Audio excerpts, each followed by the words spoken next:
Hey guys, मैं विनय कुमार। तो आज हम लोग पढ़ने वाले हैं पार्श्व विस्थापन लेटरल डिस्प्लेसमेंट से आप क्या समझते हैं, और साथ ही हम ये भी पढ़ेंगे अपवर्तन के कारण घटने वाली प्राकृतिक घटनाएं यानी कि वायुमंडलीय अपवर्तन।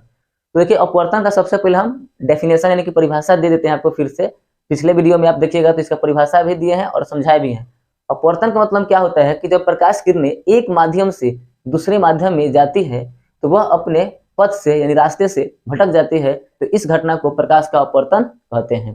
तो देखिए, अपवर्तन के कारण घटने वाली प्राकृतिक घटनाएं। तो देखिए, नोट में हम लिखे अपवर्तन धोखेबाज, इसका हम नाम क्या दिया है? धोखेबाज। झूठ बोलने वाली, जादुई छड़ी, इसका 3 गो नाम रखे हैं। बोले क्या है? तो देखिए, जब भी हम पानी के अंदर एक हम टैब ले लेते हैं, टंकी लेते हैं, इस पानी के अंदर एक शीशा या एक कॉइन सिक्का रखिएगा तो ये सिक्का उठा हुआ ऊपर यहां दिखाई देगा, यानी ऊपर उठा हुआ दिखाई देगा, लेकिन यहाँ पर दिखाई देगा यानी क्या है? झूठ बात है। सिक्का तो यहीं पे है, आप हाथ डालिएगा तो क्या यहाँ से सिक्का निकल के आएगा? नहीं, आप ये ओरिजिनल, ये रियल सिक्का है, ये आपका क्या है? रियल कॉइन है, लेकिन आपको दिखाई देगा यहाँ पे। उसी तरह आप जब कभी सड़क पे चलते हैं या दूर देखिएगा तो पानी दिखाई देगा, और जैसे जैसे वहां जाइएगा तो पानी गायब हो जाएगा। तो देखिए, धोखेबाज है कि नहीं है? आपको लगी पानी है, आप पहले ही बाइक को धीरे कर लीजिएगा, लेकिन धोखा दे दिया आपको। झूठ बोलने वाले झूठ बोल दिया, या इसको जादुई छड़े कहेंगे, आपको लगे वहां पे है। जैसे एक और बात समझिए, तारे का टिमटिमाना। क्या रियल में तारा टिमटिमाता है? नहीं, ये वायुमंडलीय अपवर्तन के कारण होता है, तारे का टिमटिमाना। अगर कोई छड़ी है, पानी में रख देंगे एक छड़ी, तो ये छड़ी टेढ़ा दिखाई देगा। क्या? वायुमंडलीय अपवर्तन के कारण, यानी कि अपवर्तन के मतलब ये धोखेबाज, झूठ बोलने वाला, जादुई छड़ी, ठीक है ना। उसी तरह से आप एक और ले लीजिए, सूर्योदय के समय और या सूर्यास्त के समय। सूर्योदय सूर्यास्त के समय सूर्य भगवान का पहले ही दिखाई देना, ये भी क्या है? वायुमंडलीय अपवर्तन के कारण होता है। तो आपने अपवर्तन का परिभाषा भी जाना और वायुमंडलीय अपवर्तन के कारण घटने वाली घटनाएं भी जाना। तारे का टिमटिमाना, सूर्योदय सूर्यास्त के समय सूर्य का पहले ही दिखाई देना, फिर सिक्का का, पानी में सिक्का का थोड़ा ऊपर उठा हुआ दिखाई देना, पानी में एक छड़ी का टेढ़ा दिखाई देना। मैंने जो भी चीज आपको महसूस हो रहा है कि नहीं भाई ऐसा कैसे हो सकता है, तो वो समझ ले कि अपवर्तन ही है, यानी कि जो सच्चाई ना बताए उसे हम अपवर्तन ही नाम देंगे। तो चलिए अब हम पढ़ते हैं फिर पार्श्व विस्थापन। वीडियो में बने रहिएगा, और नई समय है तो कमेंट करिएगा, और चैनल पर नए हैं तो सब्सक्राइब जरूर करिएगा। तो पार्श्विक विस्थापन क्या होता है? तो सबसे पहले तो विद्यार्थी को ये डायग्राम खींचने में दिक्कत होता है, तो आज के बाद आपको डायग्राम खींचने में कोई दिक्कत नहीं आने वाली है, बस वीडियो को ध्यान से देखिएगा। हम यहाँ पर एक लेते हैं कांच का स्लेब, तो ये मेरा हो गया कांच का स्लेब। इसका कुछ नाम दे देते हैं, PQRS। अब विद्यार्थी सोचा कि सर ग्राफ हमको खींचा ही नहीं आएगा, तो देखिए खींचने तो आएगा ही आज के बाद से। कैसे? सबसे पहले आप एक लंब डालिए। तो सबसे पहले अगर ग्राफ आप खींचना चाहते हैं, इसका डायग्राम खींचना चाहते हैं, तो सबसे पहले एक लंब खींचिए। लंब खींच दिए, और ये हो गया एयर, और ये हो गया ग्लास का स्लैब हो गया। ग्लास का क्या हो गया? एक स्लैब हो गया, यानी कि कांच का क्या हो गया? एक स्लैब हो गया। तो मतलब कांच का एक स्लैब हो गया। तो सबसे पहले कांच का एक स्लैब बनाइए, इसको मोटाई मान लीजिए T मोटाई का है, और कांच का स्लैब बनाने के बाद आप सबसे पहले मन में ये सोचिए कि हम लंब डालें। तो लंब कहां पे डाले? तो हम यहाँ पे एक लंब डाल दिए। अब लंब डालने के बाद आप एक किरण को लाइए, तो एक किरण को लाए, जिस किरण को लाएंगे उस किरण का हम नाम देंगे आपतित किरण। क्या कहेंगे? आपतित किरण। और आपतित किरण और लंब के बीच में जो कोण बनेगा उसको कहेंगे आपतन कोण। क्या कहेंगे? आपतन कोण। और अपवर्तन के परिभाषा में जब हम बता रहे थे, तो पिछले वीडियो में जाइएगा तो उसमें हम बताए हैं कि जब प्रकाश की किरणें विरल माध्यम से सघन माध्यम में, यानी कि देखिए हवा से कांच में विरल माध्यम से सघन माध्यम में प्रवेश करेगी, तो वो अभिलंब से दूर नहीं भागेगी, अभिलंब की ओर आएगी।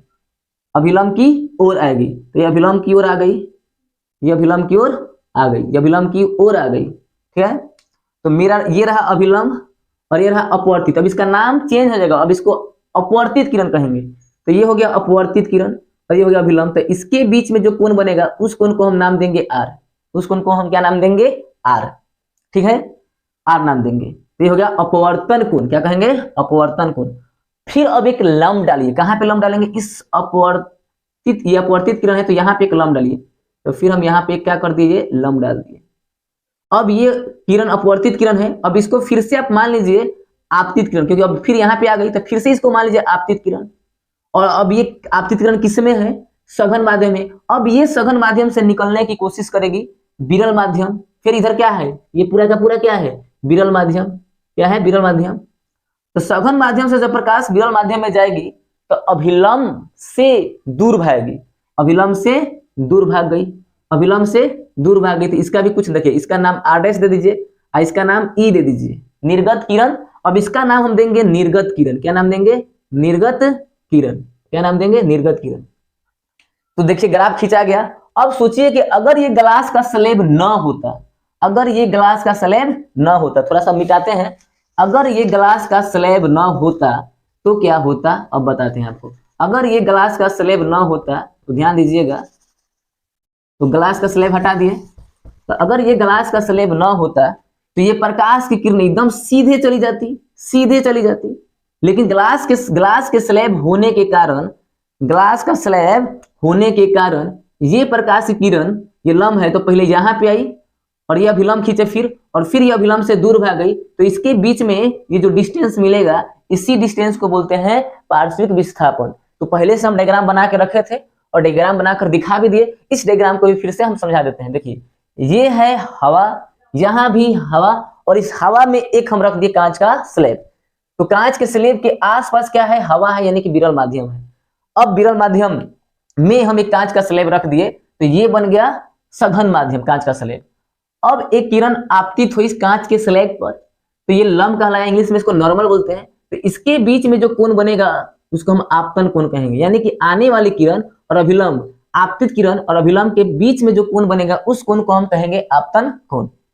फिर देखिए ये अभिलंब, और अब इसको कहेंगे अपवर्तित किरण। क्या कहेंगे, अपवर्तित किरण। तो अपवर्तित किरण और अभिलंब के बीच में जो कोण बनेगा उस कोण को कहेंगे अपवर्तन कोण। क्या कहेंगे, अपवर्तन कोण, ठीक है ना। फिर इसको हम, इस किरण को फिर से एक बार मान लेते हैं, मानने में क्या जाता है, मान लेते हैं कि यह अब आपतित किरण है और यहाँ पे आकर फिर आपतित हो गई। तो फिर यहाँ पर एक कोण बना, ये लंब है और एक आपतित किरण है, फिर यहाँ पे एक कोण बना, उसको हम R' कहेंगे। और जब ये निकल रही है तो ये बोलेगी निर्गत किरण, निर्गत किरण यानी कि निकल रही है, तो यहाँ पर एक कोण E बन जाएगा, इसको कहेंगे हम निर्गत कोण। क्या कहेंगे, निर्गत कोण, ठीक है ना। अगर ये कांच का स्लैब ना होता तो ये डॉट लाइन जो दिखाए हैं ये सीधे, ये आपतित किरण, यहाँ पे आपतित किरण सीधे निकल जाता। कब, जब कांच का स्लैब ना होता, जब कांच का स्लैब ना होता तो ये आपतित किरण डायरेक्ट सीधे चल जाती। लेकिन कांच के स्लैब के होने की वजह से देखिए यहाँ एक बार अपवर्तन हुआ, फिर एक बार अपवर्तन हुआ, तो विरल से सघन माध्यम में जब प्रकाश किरण जाती है, विरल से सघन में जाती है तो अभिलंब की ओर आती है, लेकिन सघन से विरल में जाएगी तो अभिलंब से दूर भाग जाती है। अब देखिए पार्श्विक विस्थापन का डेफिनेशन क्या होगा वो आपको बता रहे हैं।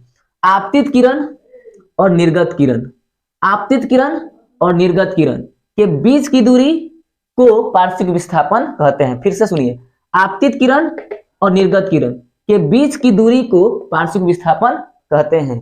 तो यह वीडियो कैसा लगेगा कमेंट में जरूर बताइएगा। मिलते हैं अगले वीडियो में। जय हिंद, जय भारत, जय संविधान।